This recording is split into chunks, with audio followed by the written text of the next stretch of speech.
Dia bem movimentado.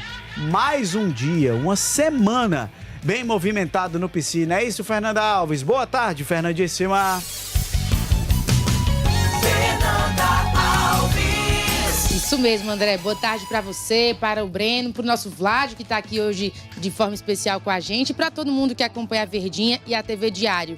Uma semana extremamente intensa. O Fortaleza perde o Clássico Rei, depois tem a demissão de Vojvoda, a chegada de Renato Paiva, que já falou hoje com o treinador da equipe. Ele foi apresentado oficialmente, deu várias declarações, falou sobre as expectativas para o jogo de amanhã. Ele que só vai fazer 2 treinos com o grupo, treinou ontem e neste momento está em treinamento lá no Centro de Excelência Alcides Santos. Tudo isso focado no jogo de amanhã contra o Bahia, que deve ser o dia da estreia dele como treinador já à frente do campo. E aí, dentre as várias declarações em 1 hora e 45 minutos de coletiva, ele falou sobre saber que Vojvoda não é substituível, que não vem para isso, que vem construir a própria história. Mas um fato mais importante foi quando ele cita que o jogador que não correr, ele vai tirar de campo, que não tem moleza com ele não. Vamos ouvir.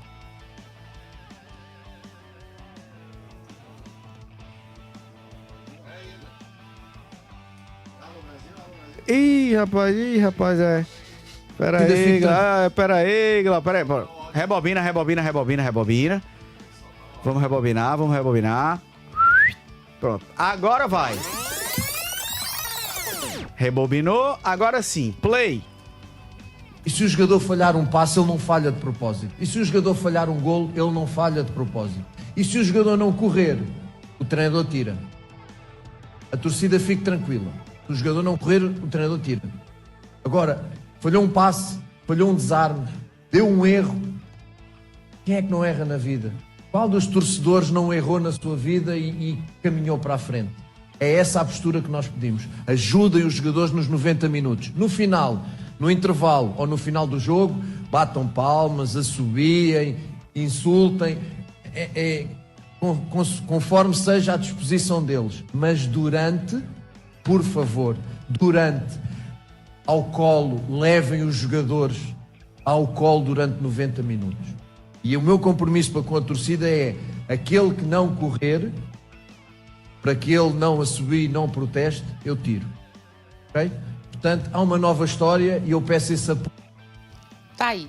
Ele pede o apoio do torcedor, mas acima de tudo afirma que quem não correr dentro de campo, ele vai tirar e vai estar nessa observação aí durante os próximos dias. Ele falou também sobre o formato da equipe. Foi questionado em relação à rodagem do elenco, que muito era questionado em relação à formação dos 11 atletas titulares, e ele cita que gosta de ter uma espinha dorsal dentro do grupo.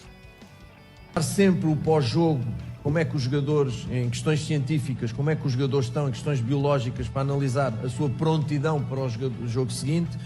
Não vale a pena arriscar jogadores se há ali possibilidade de lesão. Agora vamos tentar ganhar essa estrutura com a tal coluna vertebral, que podem ser 4 jogadores, podem ser 7, podem ser 3, não te sei dizer ainda, mas que é importante, ainda mais com pouco tempo de trabalho, é muito importante que nós encontremos algo fixo e que viajemos nisso, e depois cada um, quem está fora lute para vir para dentro, neste caso do 11, e quem está dentro defenda com unhas e dentes o seu posicionamento ali. Portanto, basicamente em questões de rotação, no calendário brasileiro é gerir, e acima de tudo, gerir forma desportiva e gerir forma física. Ok? Tá aí, André. Dentre as várias declarações, nós trouxemos esses 2 destaques, mas ele citou também sobre ser a primeira vez que assume um compromisso pelo meio do caminho, já que ele sempre inicia um grupo com a atividade no início da temporada, e citou também que o formato que ele quer trabalhar, isso tudo será começar a ser aplicado a partir da próxima semana, onde ele terá uma semana mais cheia e poderá conhecer melhor os atletas, conhecer também o formato de jogo, mas que amanhã terá pelo menos um pouquinho de Renato Paiva já pincelado dentro desse formato que ele quer aplicar contra o Bahia. Com esse pouco tempo, Breno Rebouças, o que é mais possível a gente ver do Renato Paiva? Será que é alguma questão de ajuste tático? Será que algum aspecto mais posicional, como ele disse que gosta de montar as suas equipes? Ou é mais na questão do discurso, da orientação, da confiança, de tentar dar uma chacoalhada ali no vestiário tricolor? Eu acho que vai mais nessa segunda, André. Eu acho que ele vai ter que convencer os caras ali na conversa a tentar apresentar algo diferente, mas principalmente motivar tentar retomar a confiança e, claro, que alguma orientação ou outra no posicionamento de um jogador, se ele perceber que tem um espaço ali dentro do campo que dá para atacar, ele pode pedir pro jogador se deslocar para lá, mas eu não acredito em nada tão diferente do que a gente via com o Vojvoda em termos táticos, em termos de distribuição da equipe, nem mesmo de esquema tático. Eu não duvido nada que ele vá com o seu 4-3-3, ou então, como ele mesmo falou, com o 4-4-2, que foi a última escalação que o Fortaleza utilizou, mas usando um ponta aberta como ele gosta. Ele diz que sempre gosta de olhar para o campo e ver pelo menos um dos pontas dele alargando o campo, mais aberto. Ele não negocia isso. Mas o jogo posicional da ocupação dos espaços, ele não consegue treinar em 2 dias. Ele não vai conseguir chegar nesse elenco e mudar totalmente a maneira do time se comportar dentro de campo, no sentido de como eles vão ali estar dispostos dentro do campo, da circulação, da maneira como eles vão ali fazendo o fluxo da partida. Eu acho que não vai acontecer. Vai ser muito mais o que ele vai conseguir tirar desses caras pela orientação, pelo papo, pela conversa, por vídeo, que eles fazem hoje muito treinamento com vídeo, mostra como o adversário joga e tenta alertar para algumas coisas que o adversário gosta de fazer, por onde gosta de atacar, quais são os pontos fortes e fracos. Eu acho que vai ser mais por aí. Taticamente, eu não consigo imaginar tanta coisa diferente. E depois, quando ele vai ter uma semana cheia para trabalhar, aí a gente pode começar a ver ele implementando algumas ideias dele, algumas coisas que ele acredita dentro desse elenco, para que o time possa absorver alguma coisa. Contra o Bahia, eu acho que ele vai tentar mexer muito mais com o espírito, com a motivação dos jogadores, com a cabeça deles. Isso passa muito também, Vladimir, por uma questão dos próprios jogadores, né? Quando chega treinador novo, é um novo comandante, é uma nova filosofia, são outras ideias. Aquele jogador que não vinha tendo tanto espaço, que não vinha sendo tão utilizado, de repente pode ter um protagonismo maior, pode ter uma maior utilização. Aqueles que já vinham jogando também precisam mostrar que devem continuar no time titular. Uma troca de comando técnico, para o bem ou para o mal, ela acaba tendo esse impacto, né? De gerar ali uma chacoalhada no elenco. Repito, tanto em quem já vinha jogando como quem estava com menos espaço. Podemos imaginar, será que algumas mudanças também a nível de escalação, de escolha de peças, alguém que não vinha tendo tanto espaço que deve ser mais utilizado, ou alguém que vinha jogando com o Vojvoda que agora deve perder mais espaço? Como é que você imagina esse Fortaleza para amanhã? Olha, o Paiva, quando chegou no Botafogo, ele também demorou para implementar o estilo dele. Como o Breno falou, não vai ser em um dia que ele vai conseguir implementar. Os jogadores demoraram um pouco para entender e assimilar o que ele queria na questão de jogo posicional. E claramente ele disse, no começo eu fiz o simples. Eu acho que ele vai fazer o simples mesmo. Ele não vai complicar, né, a cabeça dos jogadores do Fortaleza. Eu acho que ele vai tentar ir no básico. Mas a amostra que o Fortaleza tem de performance nos últimos jogos, ela é muito baixa. Se ele quiser trocar todo mundo, ele pode. Agora, eu acho que algumas coisas... Se a gente pegar o Clássico Rei, né, que foi um clássico horrível que o Fortaleza fez, foi um dos piores jogos nos últimos anos que eu vi do Fortaleza, mas do Bahia tem algumas coisas interessantes, principalmente no segundo tempo daquele jogo, né, em Salvador. Se ele viu as 2 partidas, talvez algum esboço ali daquele time que jogou contra o Bahia, da postura, de tentar buscar o resultado, de diminuir o placar e tentar pressionar em busca do empate, eu acho que ele tem uma amostra interessante, né? Mas o mais importante é a postura dos jogadores mesmo. Porque claramente os jogadores eles estavam completamente perdidos, estavam desmotivados, e claro que dá um choque. E os jogadores também têm que mostrar, cara, eles estão muito pressionados, André. A saída do Vojvoda, da forma que foi, coloca ali um holofote imenso para os jogadores, né? Porque eles estão no olho do furacão agora, né?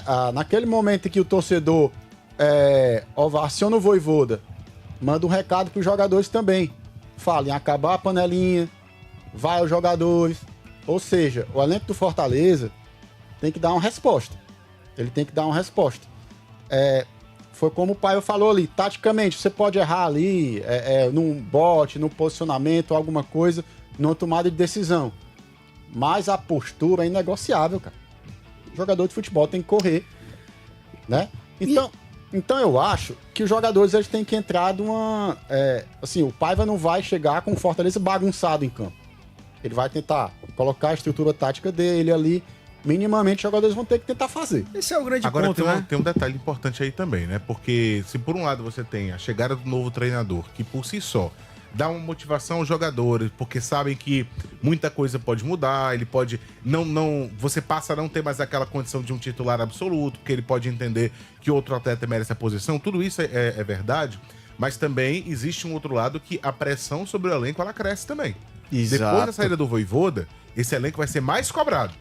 Então, apresentar-se bem, ter um jogo que consiga convencer o torcedor, também está em jogo diante do Bahia. Porque o torcedor ficou naquela. Se o problema era o Vojvoda saiu. Agora a gente quer que o time se apresente de outra forma. Quer que o time seja competitivo. Quer que o time mostre um bom futebol. Então eu acho que tem esses dois lados aí. Aumenta a pressão no elenco e o elenco sabe disso. Sabe? Os jogadores sabem disso, que agora a responsabilidade, a cobrança, a pressão, ela é muito maior em cima deles próprios. Como disse o Breno, se era uma responsabilidade que era mais dividida e muito colocada também na conta do Vojvoda e de algumas escolhas que ele fazia, agora, meu amigo, é com os jogadores. E muitos torcedores têm adotado esse discurso, têm ido nessa linha. Joguem bola. Esse elenco tem que jogar mais, cara. Independente de quem era o técnico, de quem era, de quem é, de quem vai ser. Renato Paiva tem uma filosofia, tem uma ideia diferente, mas é um elenco caro. São jogadores que ganham bem. E ganham bem, beleza. Eu não tô dizendo que não mereciam ganhar, não tô dizendo isso. Se ganham salários altos, é porque o clube entende que deveria pagar os salários altos. Aí é uma questão do clube. Mas fato é que eles são bem remunerados, recebem em dia, têm ótimas condições de trabalho, têm todo motivo do mundo pra jogar bola. Aí não vai jogar bola por quê? Porque não quer? Vai ficar de beicinho por um motivo ou outro? Por conta de ego, de vaidade? Negativo. Já passou da hora desse elenco dar uma resposta muito maior. E quando a gente fala de elenco do Fortaleza, acaba que meio que respinga em todo mundo, né? Mas esse recado, ele vale, obviamente, pra todo mundo, mas o torcedor vê.